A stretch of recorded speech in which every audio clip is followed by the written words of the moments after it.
अस्सलाम वालेकुम एवरीवन। तो हम लोग स्टार्ट किया हुआ था कार्डियोवैस्कुलर सिस्टम मेडिसिन का, और आफ्टर डूइंग ईसीजी जो कि बहुत बेसिस है हमारी और उसको अच्छे से करना बहुत जरूरी था, अब हम स्टार्ट करते हैं बाकायदा तौर पर मेडिसिन, जिसमें आपको पता है कि सारा जिस तरह हमारी फाइनल ईयर में खासतौर पर बेसिस यही होती है बात कि आपको डायग्नोसिस बनाना आना चाहिए विद सिनेरियो, और उसके बाद आपको पेशेंट की मैनेजमेंट पता हो। मैनेजमेंट में इन्वेस्टिगेशन भी आती है, ट्रीटमेंट भी आती है, ठीक है।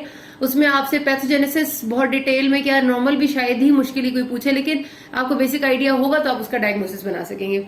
अच्छा, अब आपने इवन कुछ बच्चे ऐसे होते हैं जो कि पास्ट पेपर्स को देखते हैं, और देखना चाहिए भी, ताकि अगर वो रिपीट हो तो आपको पता हो कि सिनेरियोस क्या क्या आ सकते हैं, क्या होते हैं जनरली।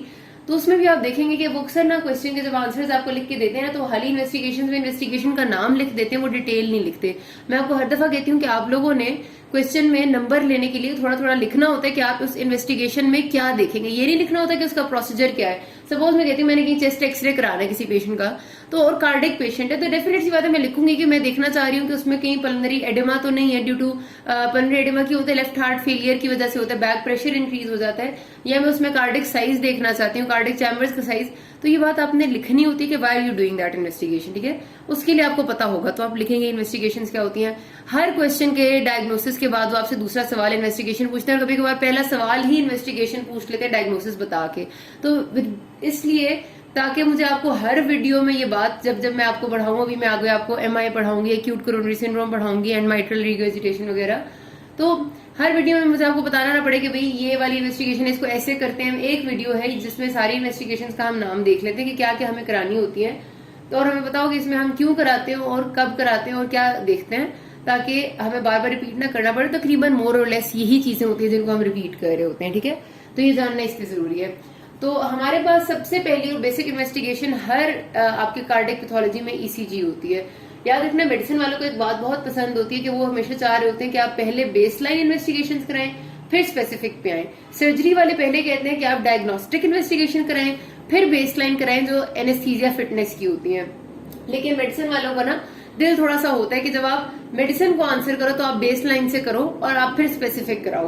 अब आप बेस लाइन से करेंगे तो जाहिर आपको पता है base line stand for blood CP, urea, electrolytes, LFT, RFT, blood sugar random, ये वाली मतलब मोर और लेस जो है वो आपकी आती है बेस लाइन में। लेकिन क्वेश्चन में आपने हमेशा बेस लाइन यहाँ पर पहले नहीं लिखनी, रीजन बीइंग कि आपने क्वेश्चन के आंसर में बताना है कि हमने उस पेशेंट में क्या डायग्नोज करना है। तो आपने हमेशा पहले अपनी स्पेसिफिक लिखनी है जो हार्ट से रिलेटेड होगी, सीवीएस मेडिसिन में बात कर रही हूँ, और फिर अगर नीडेड है, अगर जरूरत है, तो आपने उसमें बेसलाइन का जिक्र कर देना है ताकि आपके मार्क्स ना कटें। हेडिंग के साथ करी जाता है base line investigation if needed, ठीक है, नॉट ऑलवेज। मैं इसलिए बता रही हूँ to be on the safe side, क्योंकि मेडिसिन वालों को ना ये बात पसंद होती है। बाकी और भी मैं आपको सिस्टम्स पढ़ाऊंगी ना, उसमें भी ये बात इंपॉर्टेंट है कि आपको बेस लाइन का बताओ।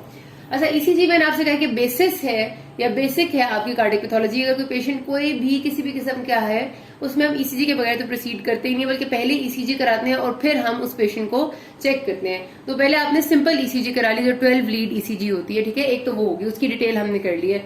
फिर हमारे पास कभी हमें जरूरत पड़ती है एक्सरसाइज स्ट्रेस टेस्टिंग की, ठीक है, उसको एक्सरसाइज स्ट्रेस टेस्ट भी कहते हैं, एक्सरसाइज ईसीजी भी कहते हैं, और ट्रेडमिल टेस्टिंग भी कहते हैं। उसमें क्या होता है, कभी कभार पेशेंट्स होते हैं जो ना हमें कह रहे होते हैं कि हमें पैल्पिटेशंस फील होती हैं, या फिर हमें चक्कर आते हैं और चेस्ट पेन होती है। सिंपल सी बात है, सबसे मोस्ट कॉमन एक यंग फीमेल में चेस्ट पेन की कंप्लेन है। अब वो चेस्ट पेन कई बार आपको नॉर्मल 12 ईसीजी जब आप करते हैं, जब पेशेंट रेस्ट पे होता है, तो आपको उसमें कोई चेंज नजर नहीं आता। पेशेंट की फिजिकल एग्जामिनेशन नॉर्मल होती है, पेशेंट में कोई हिस्ट्री पॉजिटिव नहीं होती, वो non smoker, non diabetic, non hypertensive, non family history वाली है। उसमें हमें फिर क्यों बार बार चेस्ट पेन के साथ कंप्लेन करिए? उसको चेक करने के लिए हम उसका एक्सरसाइज ईसीजी करते हैं। एक्सरसाइज ईसीजी का मकसद ये होता है कि हम पेशेंट को स्ट्रेस में लेके जाएं, और स्ट्रेस के दौरान जब हम उसकी ईसीजी लें तो विल सी कि क्या ऐसा कोई मसला है जो कि स्ट्रेस के दौरान उसे आता है, यानी वो सीढ़ियां चढ़ती है तो उसे चेस्ट पेन होने लग जाती है, या फिर वो ज्यादा एक्सर्शन करती है, वो इमोशनल स्ट्रेस लेके तो उसे पेन होती है। तो अगर ऐसा कोई मसला हुआ और उसको वाकई पेशेंट एक्यूट कोरोनरी सिंड्रोम में जा रही हुई, कि हो सकता है उसे स्टेबल एंजाइना हो सकता है उसका एक्सरसाइज के दौरान एंजाइना होता हो फिर ठीक हो जाता हो सकता है वो उसको अनस्टेबल हो और वो एक्यूट कोरोनरी सिंड्रोम मैनिफेस्ट कर रही हो, तो वो देखने के लिए कि जो रेस्ट पे नहीं है लेकिन एक्सर्शन पे है, हम एक्सरसाइज ईसीजी करते होते हैं, जिसमें हम पेशेंट का सिर्फ चेंज ये करते हैं, उसकी चेस्ट पे भी लीड्स वही वाली लगाते हैं जैसे हम लगाते हैं नॉर्मली, और लिम्स के बजाय हम उसकी लीड्स लगाते हैं शोल्डर्स एंड हिप्स पे। दोनों अपर लोअर लिम्ब के बजाय हम शोल्डर्स और हिप्स पे लीड्स लगा लेते हैं, ठीक है। उसके बाद पेशेंट को ट्रेडमिल जो होता है ना, जिसपे आप चलते हैं, वॉक करते हैं, उस ट्रेडमिल पे पेशेंट से चलने का कहते हैं, और तब तक वो चलता है जब तक उसको कोई ना कोई या तो सिम्टम ना आए, मतलब वो कहे कि अब मुझे बर्दाश्त से बाहर है, अब मेरे दर्द शुरू हो गई, या मैं इससे ज्यादा नहीं कर सकती, मुझे बहुत ज्यादा सांस चढ़ गया, ठीक है, या तो उसके सिम्टम्स ऐसे आ जाए, या फिर आपको ईसीजी में चेंज आ जाए कि ईसीजी साथ साथ चल रही होती है, या फिर आपके पेशेंट का ब्लड प्रेशर भी आप साथ रिकॉर्ड कर देते हैं। नॉर्मली अगर आपका कभी भी कोई एक्सरसाइज करते हैं या आप स्ट्रेस में जाते हैं तो आपका ब्लड प्रेशर थोड़ी देर के लिए इंक्रीज करता है। द रीजन बीइंग, खास तौर पे आपकी एक्सरसाइज में, कि आपका सिम्पैथेटिक स्टिमुलेशन स्टार्ट हो जाती है, ठीक है। सिम्पैथेटिक स्टिमुलेशन आपकी बीपी को इंक्रीज कर देती है, आपके पल्स को इंक्रीज करती है। अगर ऐसा पेशेंट जो आपका स्ट्रेस टेस्टिंग में है और उसका बीपी इंक्रीज नहीं हुआ, उसकी पल्स इंक्रीज नहीं हुई, इसका मतलब देयर इज सम एबनॉर्मेलिटी, क्योंकि ये चीजें इंक्रीज होनी चाहिए। तो ये वाली सारी चीजें आप इस एक्सरसाइज ईसीजी पे चेक कर देते हैं। मोस्ट इंडिकेशन इसकी यही है कि आपने किसी पेशेंट के एंजाइना को इवेलुएट करना है कि क्यों है।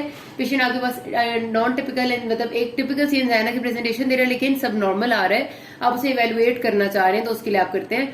और खास तौर पे यंग फीमेल्स में या फिर यंग मेल्स में बहुत इंपॉर्टेंट है। उसके अलावा आप किसी के एक्यूट कोरोनरी सिंड्रोम को एवेलुएट करते हैं, या फिर जो पर्सन्स ले चुके हैं आपकी सर्जरी, कार्डिक कैथेटराइजेशन, या फिर आप वो उनके अंदर वो आपने की हुई है स्टेंटिंग वगैरह कुछ की हुई है, उनमें चेक करने के लिए कि कितना रिस्पॉन्स वो उससे दे रहे हैं, तब भी आप कर सकते हैं, ठीक है। देन आपके पास कभी कभार ऐसे पेशेंट्स भी होते हैं जिनकी आपको एम्बुलेटरी ईसीजी करनी होती है। एम्बुलेटरी ईसीजी में आप पेशेंट की लिम्ब लीड्स लगा देते हैं, चेस्ट लीड्स नहीं होती इसमें, और वो 7 डेज तक आपकी ईसीजी रिकॉर्ड होती रहती है, ठीक है। ये उन पेशेंट्स के लिए होते हैं जो कहते हैं, जो कंप्लेन करते हैं कि भाई हमें इसी तरह पैल्पिटेशन हो रही है, हमें चक्कर आते हैं, बेहोश हो जाते हैं, लेकिन वो पैल्पिटेशन और चक्कर की वजह से उनमें कोई नॉर्मल ईसीजी में चेंज नहीं आ रही, नॉर्मल एग्जामिनेशन उनकी नॉर्मल है, एक्सरसाइज टेस्टिंग में भी उसका खास फर्क नहीं पड़ता, लेकिन वो कहते हैं हमें घर में ऐसा होता है। तो टू रूल आउट के वाकई में ऐसा कुछ है तो नहीं, कुछ सीरियस तो नहीं हो रहा पेशेंट के साथ, हम उसकी एम्बुलेटरी ईसीजी करते हैं। क्योंकि अगर वो कहते हैं कि घर में उसे कुछ होता है तो 7 दिन के अंदर अंदर उसे कुछ ना कुछ तो होगा ना, और वो ईसीजी में आ जाएगा। तो या फिर दूसरा इसका तरीका ये होता है कि हम पेशेंट को बता देते हैं कि भाई ये एक तरीका है, जब भी तुम्हें लगे कि अब तुम्हें कुछ होने लगा है तो फौरन अपने साथ ये लीड जोड़ लेना ताकि वो ईसीजी में आ जाए। तो मतलब ये भी एक तरीका है, ठीक है, ईसीजी करने का। अच्छा जी, तो हमारे पास फिर कुछ कार्डिक बायोमार्कर्स होते हैं, जिसमें first of all we have BNP, that is brain natriuretic peptide, जो कि एक बहुत अच्छा मार्कर है जब भी आपके वेंट्रिकल्स, खास तौर पे, ठीक है, वेंट्रिकल्स एक्सट्रीम स्ट्रेस में होते हैं, स्ट्रेस और प्रेशर में होते हैं, जिसमें आपका हो सकता है कि आपका लेफ्ट वेंट्रिकुलर किसी उस वजह से हो माइट्रल रिगर्जिटेशन वगैरह हो रही है जिसमें उनका प्रेशर इंक्रीज हो रहा है, या फिर आगे एरोटिक स्टीनोसिस है, जब आपका एरोटिक वाल्व का स्टीनोसिस होता है तब भी आपके लेफ्ट वेंट्रिकल में प्रेशर इंक्रीज हो जाता है। तो किसी भी वजह से अगर प्रेशर और स्ट्रेस में वेंट्रिकल्स आ रहे हैं, उसकी वजह से उनके मसल स्ट्रेच होते हैं, वो रिलीज करते हैं ये ब्रेन नाइट्रियूरेटिक पेप्टाइड। इसका एक प्रिकर्सर मॉलिक्यूल पहले रिलीज होता है और फिर वो बीएनपी में कन्वर्ट होता है। तो BNP is a very good diagnostic marker of any stress to the ventricles, ठीक है। स्ट्रेसफुल कंडीशन, जो सिस्टोलिक डिसफंक्शन भी हो सकता है, डायस्टोलिक डिसफंक्शन भी हो सकता है लेफ्ट वेंट्रिकल का या राइट वेंट्रिकल का भी, इवन उसमें आप बीएनपी रिलीज होता है, ठीक है। अच्छा, उसके अलावा कार्डिक ट्रोपोनिन्स, इनका जिक्र तो आप पहले भी पढ़ चुके हैं। ट्रोपोनिन टी और आई, ये आपके कार्डिक मसल की स्ट्रक्चरल प्रोटीन्स होती है, ठीक है। Troponin T and I structure, आपको पता है मसल्स हमेशा प्रोटीन से बने हुए होते हैं, और जो स्ट्रक्चरल प्रोटीन्स आपके कार्डिक मसल को बनाती है उनमें ट्रोपोनिन टी और आई आपके बहुत इंपॉर्टेंट है।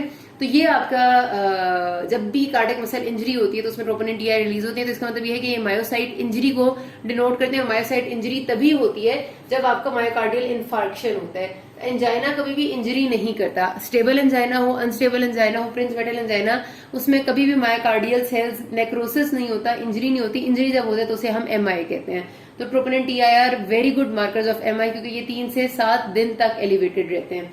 फिर आपका चेस्ट एक्सरे आप कराते हैं। चेस्ट एक्सरे में हार्ट को देखना बड़ा इंपॉर्टेंट है। 4 चीजें एटलीस्ट आपने बहुत जरूरी देखनी होती है। हार्ट का साइज, ठीक है, जो आपको नजर आता है, हार्ट का शेडो नजर आता है आपको लंग्स के दरमियान में, उसको आप मेजर करते हैं इस तरह से कि आप हार्ट का जो आपको ऐसे करके नजर आ रहा है डायमीटर, वो टोटल डायमीटर आप लेते हैं और आप फिर लंग्स का टोटल डायमीटर लेते हैं। तो आपका जो कार्डिक डायमीटर है उसको आप डिवाइड कर देते हैं जो आपका लंग्स का थोरेसिक डायमीटर है, और इसकी रेशियो 0.5 से ज्यादा नहीं होनी चाहिए, ठीक है। डेफिनेटली कार्डिक डायमीटर कम होता है और लंग्स का ज्यादा होता है, तो इनकी रेशियो आपकी 0.5 से ज्यादा 0.5 से सॉरी कम नहीं होनी चाहिए। अगर कम होगी 0.5 से तो इसका मतलब है कि आपका कार्डिक रेशियो या कार्डिक डायमीटर इवन बढ़ा हुआ है, ठीक है।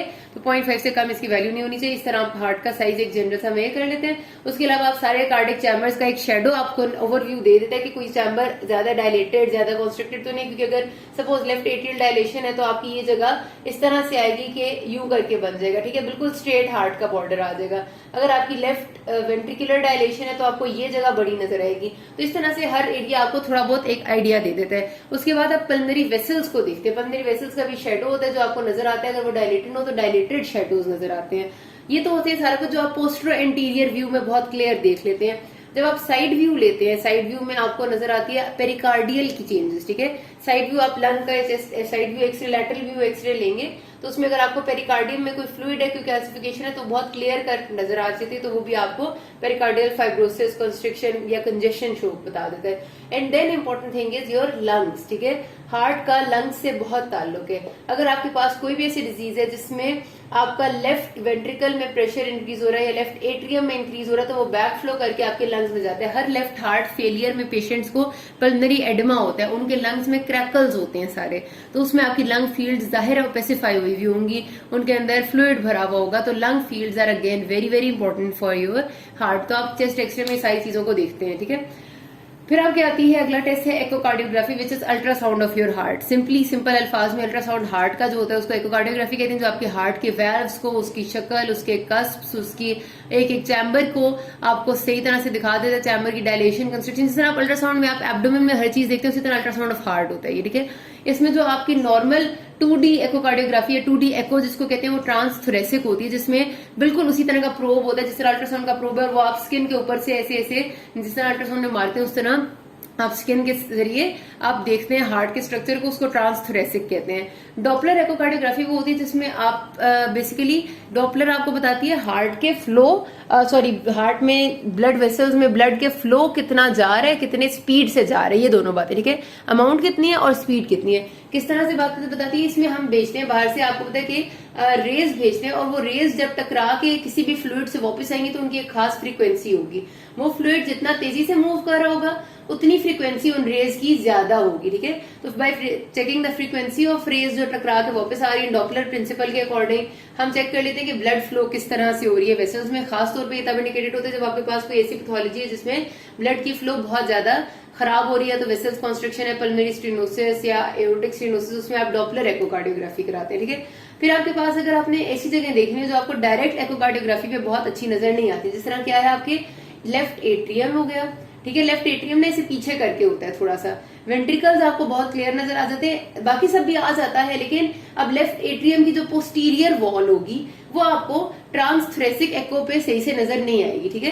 अगर आपने posterior wall of left atrium देखनी है, या आपने इंटर एट्रियल सेप्टम देखना है, या आपने posterior wall of right atrium देखनी है, या आपने पल्मनरी वेन्स के पोस्टीरियरली देखना है, तो ये सारी चीजें आप सामने से 2D एको से नहीं देख सकते। या फिर आप किसी ऐसे बंदे का एको कर रहे हैं जिसको पहले कोई लंग डिजीज है, उसकी वजह से उसका लंग ओपेसिफाई है और हार्ट नजर नहीं आ रहा, या फिर वो बंदा बहुत मोटा है, सिंपली ओबेसिटी है, तो चर्बी चढ़ी हुई है तो अंदर सही से नजर नहीं आ रहा, उसमें आपको क्या करना पड़ता है, आपका एक पतला सा छोटा सा अल्ट्रासाउंड प्रोब होता है, उसको आप उसकी ओरल कैविटी से इसोफिगस में लेके जाते हैं और इसोफिगस में उस जगह पर लाके रोक देते हैं जहां पर से अगर आप उसको इसोफिगस के इंटीरियर वॉल पे ऐसे करके टच करेंगे तो आगे की तरफ हार्ट का पोस्टीरियर एरिया आ जाएगा।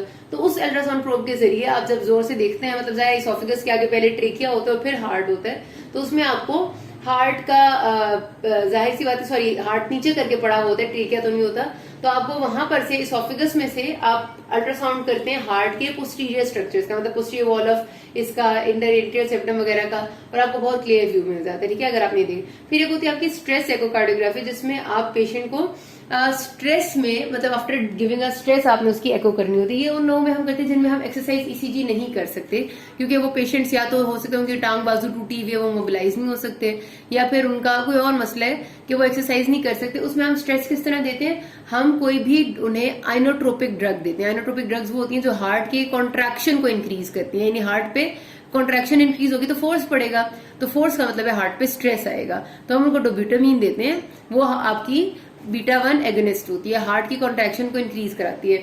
उस डोब्यूटामीन के रिजल्ट में जब उनका हार्ट स्ट्रेस में आता है फिर हम उनकी एको करते हैं, सिंपल एको, उससे हम उनकी स्ट्रेस में चेक कर लेते हैं, तो स्ट्रेस एकोकार्डियोग्राफी होगी। देन आपका सीटी स्कैन और एमआरआई की तो वही इंडिकेशन है जो हमेशा से हर जगह होती है। सीटी स्कैन डिटेल में आपके सारे मीडियास्टिनम के स्ट्रक्चर्स को दिखाते हैं और एमआरआई आपके सॉफ्ट टिश्यूज को डिटेल में दिखाते हैं। एंड आखिरी चीज होती है आपकी कार्डिक कैथेटराइजेशन, यानी अगर आपको अंदर से हार्ट के प्रेशर्स डायरेक्टली मेजर करने हैं तो फिर आप कार्डिक कैथेटराइजेशन करते हैं। उसके लिए अगर आपने लेफ्ट हार्ट को अप्रोच करना है तो आप रेडियल आर्टरी से चले जाते हैं, रेडियल आर्टरी से बैकवर्ड आप आएंगे, फिर आप एओर्टा की मेन ब्रांचेस में आएंगे, फिर आप एओर्टा के जरिए आ जाएंगे आपके लेफ्ट वेंट्रिकल और लेफ्ट एट्रियम में। तो इस तरह आप लेफ्ट हार्ट को अप्रोच कर लेते हैं। आपने राइट हार्ट को करनी है तो आप डायरेक्टली कर सकते हैं किसी भी मेन वेन के थ्रू यानी जेवीपी के थ्रू, सब क्लेवियन वेन के थ्रू जो आप सेंट्रल वीनस लाइन पास करते हैं उसके थ्रू आप राइट हार्ट में आ जाते हैं। तो फेमरल वेन वगैरह के थ्रू भी कर सकते हैं, ये आपकी मर्जी होती है। इस तरह डिफरेंट आपकी इन्वेस्टिगेशन है और डिफरेंट पैथोलॉजीज में इस्तेमाल करेंगे हम इनको। आपको बेसिक आइडिया होना चाहिए, किसी कोई मसला हो can ask me. Thank you.